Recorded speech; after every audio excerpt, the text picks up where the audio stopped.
Peut-être le rencontrerez-vous sur les sommets vosgiens enneigés, chaussés de ski de randonnée.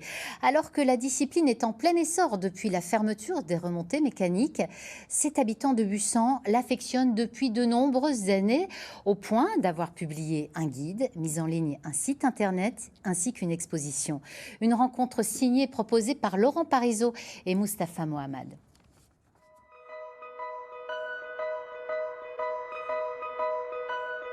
Il a chaussé ses premiers skis de randonnée quand il était enfant.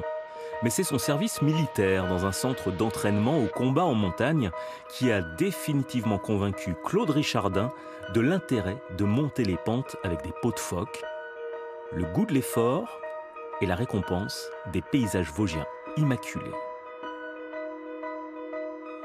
Dans les années 70, j'ai des tas de gens qui faisaient du ski de randonnée. J'en connais qui faisaient du ski de randonnée dans les Alpes. Ils n'avaient pas l'idée d'en faire dans les Vosges. Et moi, je m'y suis mis, comme on était sur place et tout. Bon, ben, et puis, j'ai découvert des tas de choses. Et la fréquentation a beaucoup augmenté. C'est pour ça que j'ai eu l'idée de faire mon bouquin il y a 2 ans, hein, pour faire profiter les autres de mes connaissances. Hein.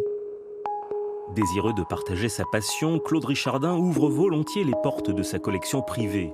Des chaussures, des fixations et surtout des skis de randonnée, une centaine de pièces qui racontent l'évolution du matériel, dont une révolution née dans les Vosges dans les années 1930, le ski Viki, premier ski métallique commercialisé, un modèle incassable contrairement au ski en bois, avec sa semelle en aluminium rifté.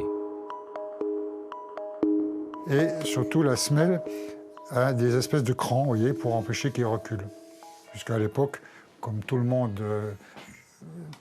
faisait de la randonnée obligatoirement, parce qu'il n'y avait pas de remontée mécanique, donc il fallait remonter avant, et ces skis aluminium glissaient trop. Un ski révolutionnaire mais qui n'a pas connu de succès commercial. Le brevet de Félix Vicky va cependant être utilisé aux États-Unis après-guerre. Un ingénieur aéronautique, Howard Head, crée ce modèle qui va inspirer tous les skis métalliques produits à partir des années 50. Le savoir-faire né dans les Vosges fera pourtant son retour en France. Rossignol lance le Métallet, une copie du ski américain.